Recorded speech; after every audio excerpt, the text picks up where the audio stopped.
Untuk kisah kali ini ada sebuah cerita yang ditulis oleh akun Twitter yang bernama @diuseta. Sebelum kita masuk ke ceritanya, teman-teman tekan dulu tombol like video ini dan jangan lupa tekan juga tombol subscribe channel ini dan nyalakan juga lonceng notifikasinya agar tidak ketinggalan cerita-cerita baru dari channel ini.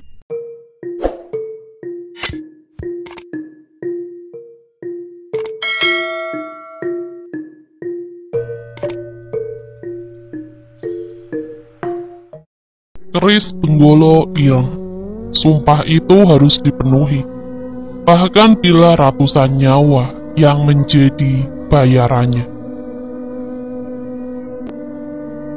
Lilin tengah malam. Malam itu hujan deras mengguyur seluruh desa tanpa henti. Sesekali memendarkan cahaya ke dalam rumah melalui jendela. Aku terbangun oleh sebuah mimpi aneh yang sulit untuk kujelaskan. Sebuah mimpi yang menunjukkan bahwa Bapak, Ibu, dan Mbak Yu datang kepadaku dalam wujud pocong dengan wajah yang sudah membusuk dan penuh dengan belatung. Aku memutuskan untuk keluar dari kamar dan mengambil segelas air putih dari pawon untuk menenangkan diriku. Anehnya suasana rumah kali ini benar-benar berbeda dari biasanya. Bukan lampu-lampu bolam kuning yang biasa menerangi ruangan-ruangan saat malam, melainkan malah lilin-lilin yang dipasang secara teratur, yang terlihat menerangi ruangan. Tidak hanya itu, aku mencium bau kemenyan dan aroma kembang seperti yang sering kurasakan di pemakaman. Bapak, Ibu, aku mencoba memanggil kedua orang tuaku dengan suara yang gemetar, untuk mencari tahu apa yang sedang terjadi di rumah ini. Sayangnya hanya suara kilatan petir yang kembali menjawabku. Aku terus berjalan mencari tahu hingga terhenti di ruangan belakang. Ada sebuah pintu di sana. Sebuah pintu yang aku tidak pernah tahu bahwa pintu itu pernah ada. Dulunya posisi itu selalu ditutup oleh lemari jati besar dan megah dengan ukirannya yang menawan, yang sekarang sudah berpindah tak jauh dari posisi sebelumnya. Aroma kemenyan tercium semakin jelas, dan lagi cahaya terang dari beberapa lilin juga terlihat di sana. Sebuah perasaan yang aneh menyelimuti pikiranku, namun aku masih ingin memastikan apa yang sedang terjadi di rumah ini. Mimpi, ini pasti mimpi. Setidaknya itulah harapan yang kurasakan saat memasuki ruangan ini, karena sudah pasti aku akan sulit mempercayai apa yang kulihat. Di ruangan itu, ibu tergantung, terbalik tanpa selai benang pun, dengan darah yang tidak berhenti mengalir dari setiap lukanya. Aku mencari keberadaan wajahnya, namun saat kutemukan, bola matanya sudah tidak ada lagi, ada di tempatnya. Di sebelahnya juga tergantung jasad Mbak Yu, kakak perempuanku, dengan nasib yang sama dengan darah yang mengenang di bawahnya. Dan orang yang melakukan itu adalah Bapak. Bapak berdiri di hadapan Ibu dan Mbak Yu dengan tawa terselak-selak, yang terdengar aneh bersama darah yang membasahi hampir seluruh tubuhnya. Di belakangnya samar-samar terlihat sosok makhluk besar dengan wajah yang sama sekali tidak menyerupai manusia. Sosok makhluk bermata besar dengan taring yang panjang jauh melebihi mulutnya, sedang menjilati darah di tubuh Bapak. Kulitnya hitam, gosong bersama kuku yang tajam, dan lidah yang menjulur seolah tidak mampu tersimpan di mulutnya. Saat itu aku tidak mampu bergerak dengan semua pemandangan yang tersaji di hadapanku. Terlebih lagi kejadian itu disaksikan oleh sebagian makhluk tak kasat mata yang memenuhi ruangan. Semua makhluk yang selama ini hanya sering kudengar dalam cerita ataupun bualan seseorang, ini terpampang jelas di hadapanku. Bahkan berlilitan kain kafan penuh noda darah, hantu perempuan yang melayang di sudut ruangan, hingga setan kakek tanpa wajah yang menyaksikan sambil merayap di dinding. Aku kembali menatap kepada Bapak Raut wajahnya saat ini seolah terlihat bahwa ia adalah bagian dari sekumpulan makhluk-makhluk di situ. Dan saat salah satu dari mereka mulai menatapku, aku merasa nyawaku dalam bahaya. Tubuhku gemetar dan kulitku memutih pucat. Lari! Sebuah angin berhembus, mengantarkan sebuah kata yang memperingatkanku untuk lari. Dan sepertinya memang itu yang harus aku lakukan. Namun saat baru saja aku mencoba berdiri, Bapak sudah menoleh ke arahku. Di tangannya tergenggam sebuah keris. Ya, sebuah keris berwarna hitam dengan ukiran emas yang indah. Sayangnya keindahannya sudah sangat ternoda oleh darah ibu dan Mbak Yu. Di tengah kebingunganku, angin dari badai di luar menghempaskan pintu rumah hingga terbanting, terbuka dengan keras. Sekuat tenaga aku berlari ke arah pintu itu, ke arah hujan badai petir yang sudah semalaman mengguyur seluruh desa. Indira, tunggu! Ini bukan Bapak! Terdengar dari belakang suara Bapak yang berbicara dengan suara gemetar. Aku sempat ragu untuk berlari, namun sayup-sayup aku mendengar suara dari ruangan itu. Bunuh anak itu juga. Semua harus mati. Jangan ada yang tersisa. Suara itu terdengar bergantian, seolah memaksa Bapak untuk membunuhku. Lari dan jangan berhenti hingga hujan reda. Suara angin tadi terdengar lagi, dan kali ini aku memantapkan diri untuk berlari ke dalam derasnya hujan, meninggalkan Bapak di tempat itu. Sesekali terdengar suara sosok mengejarku, namun aku tidak peduli. Aku berlari dan terus berlari di tengah kelelahanku. Samar-samar aku menyaksikan puluhan sosok makhluk tak kasat mata, memandangku dari setiap sudut-sudut desa. Namun aku teringat akan suara berbisik tadi dan terus berlari, hingga hujan itu berhenti. Semua ini jauh di luar akal sehatku. Baru saja semalam aku, ibu, Mbak Yu, dan Bapak makan malam bersama, dan menghabiskan waktu untuk bercerita, dan saat ini, semua berubah seperti neraka. Apa yang merubah Bapak hingga sampai seperti itu? Sebuah keris. Di genggaman Bapak ada sebuah keris yang memancarkan kekuatan hitam. Aku teringat sebuah kejadian di mana kedua pamanku memperebutkan kepemilikan keris yang digenggam oleh Bapak. Sebuah keris warisan keluarga kerajaan yang turun-temurun. Entah bagaimana ceritanya, selalu dimiliki oleh keturunan keluargaku. Konon menurut cerita, keris itu mampu menaikkan derajat pemiliknya dan memberikan kesaktian. Perebutan pustaka itu mengakibatkan perang santet antar kedua saudara Bapak, istri dari Pak D. Sumar sampai kehilangan penglihatannya. Sedangkan anak dari Pak Dianto kehilangan kewarasan, sampai bertingkah seperti orang gila. Hal ini membuat Bapak sebagai anak tertua, yang sebenarnya tidak berminat dengan pusaka itu, mengambil alih kepemilikan pusaka itu, hingga nanti salah satu dari kedua saudaranya ada yang mau mengalah. Apakah kejadian ini ada hubungannya dengan hal itu? Apakah dengan kedua pamanku? Atau apakah ini adalah kutukan dari keris itu? Sebuah keris pusaka keluarga yang menurut cerita Bapak selalu membawa kesejahteraan, sekaligus petaka bagi pemiliknya. Sebuah keris pusaka dengan ukiran yang indah, namun kekuatan hitam yang tidak pernah berhenti terpancar setiap ia terlepas dari warangkanya. Sebuah keris yang kami sebut dengan nama keris Penggolo Ireng. Keris Sendoro Songgokolo sudah bangkit. Banjir darah sudah tidak bisa dihindari. Seseorang, entah pria atau wanita, aku melihatnya dengan samar-samar. Ia mengatakan hal itu di dalam mimpiku, sebelum akhirnya aku tersadar dan terbangun di sebuah rumah kayu tua, dengan kain basah yang menempel di dahiku. Tubuhku lemas. Aku menyentuh leher dan dahiku, dan mendapati hawa panas dari sentuhan kulitku. Sepertinya aku demam semalaman. Tapi, ini di mana? Aku mencoba untuk berdiri, namun tubuhku terlalu lemah.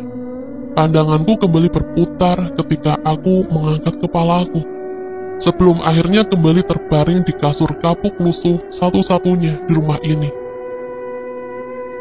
Jak Ayu, jangan bangun dulu. Kamu demam tinggi semalaman, nanti tambah parah. Seorang ibu-ibu tua berjalan dengan cepat menghampiriku. Saat mengetahui aku sudah tersadar, sepertinya ia pemilik rumah ini. Bu, ini di mana? Kenapa saya bisa ada di sini? Ini rumah saya, panggil saja Mbok Narsi. Kamu semalam Mbok temuin pingsan di jalan. Ya udah, Mbok angkut pakai gerobak sayur si Mbok ke rumah. Aku mencoba mengingat kejadian semalam. Semua yang kuingat seperti mimpi buruk bagiku. Namun keberadaanku di sini memastikan bahwa ibu, Mbak Yu, benar-benar telah mati di tangan Bapak. Persis seperti yang kulihat semalam. Saat itu tanpa sadar aku menitikkan air mata, tak mampu menahan rasa sedihku. Mbok Narsih yang mengerti perasaanku segera meninggalkanku, setelah meletakkan segelas teh hangat di meja kecil di sampingku. Ya sudah, Mbok tinggal dulu biar kamu tenang. Tehnya diminum sambil Mbok carikan sarapan, ucap si Mbok dengan penuh perhatian. Iya Mbok, maafin, Indira ya Mbok. Oh, jadi nama kamu Indira. Ya sudah, istirahat. Gak usah mikir macem-macem, anggap saja rumah sendiri. Lanjut Mbok Nasri, yang segera meninggalkanku yang masih berkutat dengan tangisanku. Bapak, aku meratapi keadaanku saat ini. Apa yang harus aku lakukan?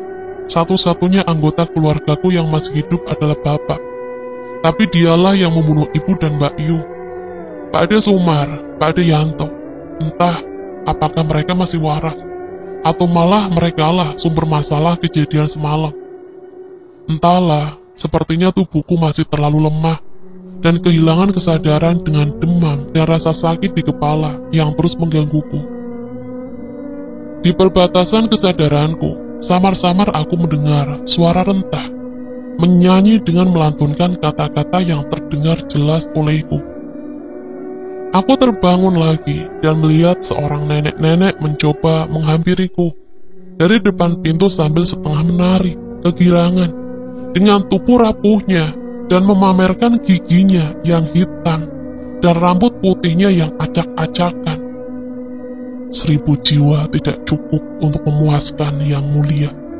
Tidak ada ilmu yang bisa mengalahkan bala tentara yang mulia.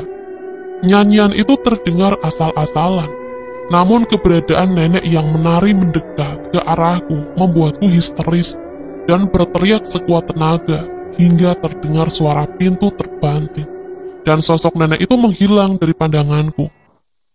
Ya ampun Dok, kenapa kamu? Ucap Mbok Nasri yang muncul menghampiriku dari luar setelah mendengar teriakanku. Ada nenek-nenek Mbok, giginya hitam, rambutnya acak-acakan. Dia menari, masuk ke rumah sambil nyanyi lagu yang serem. Ucapku ketakutan. Mana? Gak ada. Balas Mbok Nasri sambil menoleh ke segala arah di rumahnya sembari memelukku. Memang ucapanku terdengar cukup aneh, tapi aku benar-benar melihat keberadaan nenek itu. Mungkin mimpi buruk. Kalau demam memang biasanya mimpinya aneh-aneh. Ucap Mbok Nasri. Aku mengangguk. Iya Mbok, mungkin mimpi buruk. Balasku yang tidak mau membuat Mbok Nasri menjadi lebih khawatir. Ya sudah, makan dulu ya. Mbok masak soto, makan yang banyak, biar ada tenaga dan cepat sembuh. Sekali lagi aku mengangguk, mengiyakan dan menerima semangkok soto masakan Mbok Nasri. Aku memandang masakan yang diberikan kepadaku. Hanya semangkuk soto dengan lauk ceker yang sangat sederhana. Sangat jauh dari masakan yang biasa dihidangkan di rumah oleh ibu. Namun saat kembali melihat kondisi rumah ini, aku tahu dengan pasti, ini adalah hal terbaik yang bisa disuguhkan Mbok Nasri padaku. Saat sudah mendapati tenaga yang cukup untuk berdiri, aku memaksakan tubuhku untuk melangkah keluar, menghampiri Mbok Nasri yang sedari tadi terlihat sibuk di luar. Sebuah desa kecil yang cukup ramai, warga desa terlihat berlalu lalang dengan kepentingannya masing-masing. "Mbok, cucunya?" tanya seorang ibu yang sedang asik memilih sayuran yang dikelar oleh Mbok Nasri di meja kayu yang sudah rapuh di depan rumahnya. "Iya bu, namanya Indira. Ayo toh," ucap Mbok yang menoleh sekilas ke arahku. "Iya Mbok, wajar kok, mbahnya juga ayu," balas ibu itu yang segera menyelesaikan belanjanya dan meninggalkan kami dengan melemparkan senyuman. Aku membalas senyuman ibu itu dan menghampiri Mbok Nasri. "Aku bantuin Mbok?" tanyaku segera menghampiri Mbok Nasri. "Gak usah repot-repot, Mbok udah biasa. Memangnya kamu sudah sehat?" tanya Mbok Nasri. Aku mengangguk sembari mengambil kantong kresek yang tergantung di bawah meja dan membantu pembeli memasukkan belanjaannya yang telah dihitung oleh Mbok. "Matur suwun yo Mbok, maaf sudah ngerepotin. Nanti kalau sudah benar-benar sehat, Indira langsung pamit," ucapku yang merasa tidak enak sudah merepotkan Mbok yang menolongku. "Ya ampun Duk, jangan buru-buru. Kamu tinggal di sini dulu juga nggak apa-apa. Mbok tinggal sendirian, seneng banget kalau ada yang nemenin," ucap Mbok sambil mengelus-elus punggungku. Aku menatap mata Mbok Nasri dan melihat kekecewaan dari matanya saat aku mengucapkan kata pamit tadi. Sepertinya Mbok benar-benar senang ada yang menemaninya di rumah. Benar tidak apa-apa Mbok?" tanyaku dengan suara yang gemetar saat teringat bahwa aku tidak tahu harus kemana setelah ini. "Benar, sudah tinggal di sini saja dulu. Tapi ya mohon maaf, rumah Mbok begini adanya, malah lebih pantas disebut gubuk," jawab Mbok. "Nggak masalah Mbok, kalau boleh saya izin tinggal di sini sampai saya tahu harus kemana." Mbok menatap ke arahku dan sesekali lagi mengelus punggungku. "Iya Nduk, anggap saja rumah sendiri. Mbok nggak tahu masalah apa yang kamu hadapi, tapi kamu bebas tinggal di sini selama apapun," balas Mbok dengan wajah yang penuh perhatian. Lewat tengah hari, dagangan si Mbok sudah habis terjual, dan hanya tersisa sayur-sayur yang tidak layak untuk dijual. Memang sedikit lebih lama daripada pedagang sayur yang berjualan di pasar, tapi katanya Mbok lebih nyaman berjualan di rumahnya, agar tidak perlu mondar-mandir. Mbok mulai memilih bagian-bagian sayuran yang masih bisa dimakan, dan mempersiapkan tungku dan kayu bakar yang ada di pawonnya. Aku cukup kaget.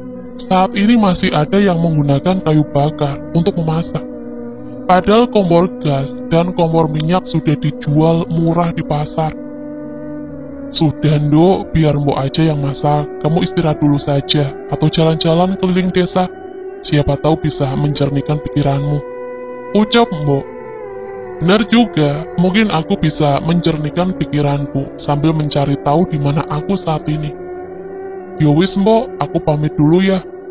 Hati-hati, kalau nyasar tanya saja rumah Mbok Nasri." "Iya Mbok."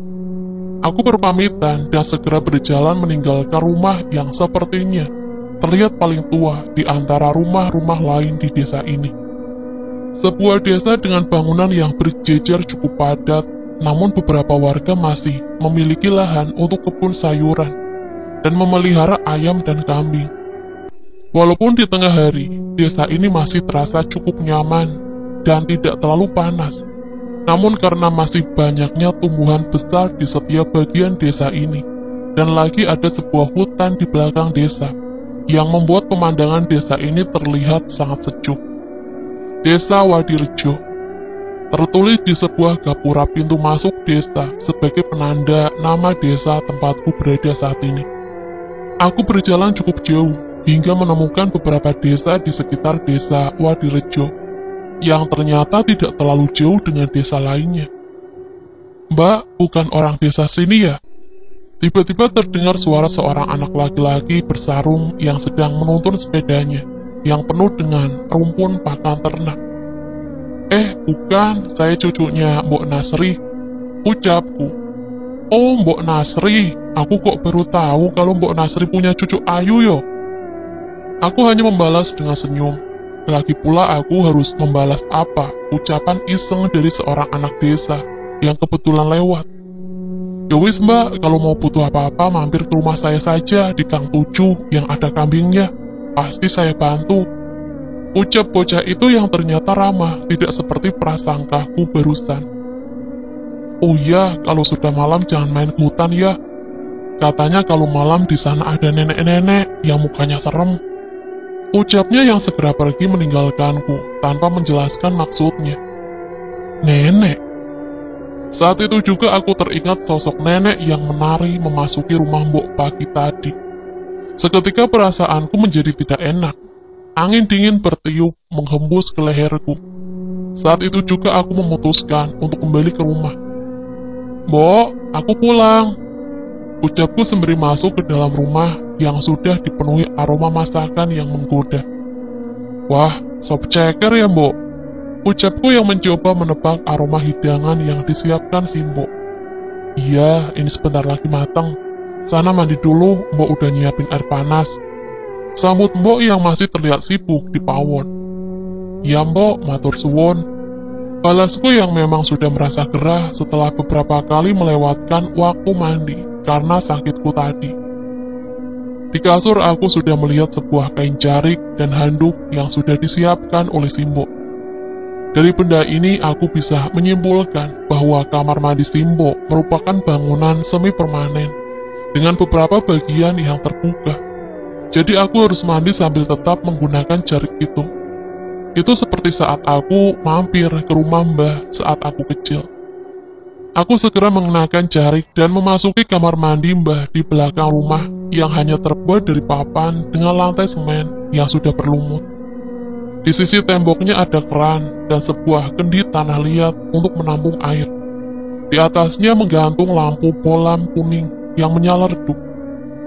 Gayungnya pun masih sangat kuno dengan menggunakan tempurung kelapa yang diikatkan ke sebatang kayu. Namun airnya terlihat begitu jernih yang membuatku tidak sabar untuk menuangkannya ke kepalaku. Tanpa membuang waktu, aku segera mengambil gagang kayu dengan batok kelapa, mengambil air ke dalam kendi dan bersiap mengguyurkan air itu ke badanku. Namun sebelum sempat menuangkannya, tanganku terhenti. Sayup-sayup aku mendengar suara alunan, suara seseorang yang bernyanyi kidung Jawa dengan suara yang aneh. Aku mencoba tidak mempedulikannya dan mulai membasahi badanku dengan air yang cukup menyegarkan. Bilasan demi bilasan berhasil membuatku cukup nyaman. Hingga tiba-tiba aku terhenti ketika merasakan ada yang aneh dengan air yang membasahi tubuhku. Aku membuka mata dari guyuran air yang kutuangkan ke atas kepalaku. Dan tiba-tiba seluruh tubuhku sudah dipenuhi dengan cairan merah, menyerupai darah dengan bau yang sangat anyir. Bukan air mandi yang seharusnya aku ambil dari kendi tadi. Seketika aku merasa sesak nafas dan terus mengucap doa untuk menenangkan diri, dan mencoba berjalan meraih pintu keluar. Namun entah mengapa, pintu itu tidak bisa terbuka, walau kayu ganjalan sudah kubuka. "Mbok, tolong Mbok!" Teriaku mencoba meminta pertolongan. Aku terus menggedor, tapi tidak ada jawaban apapun. Gelisah dan rasa takut campur aduk menjadi satu. Aku terus menggedor pintu, sampai tiba-tiba aku mencium bau bangkai yang kurasa berasal dari sesuatu yang berada di belakangku. Aku berbalik dan mencari tahu sosok yang berdiri di belakangku. Saat itu juga aku membacakan doa terus-menerus di hadapanku. Aku menyaksikan dari dekat sosok seorang nenek seperti yang tadi pagi kulihat. Namun ia tidak menari seperti tadi.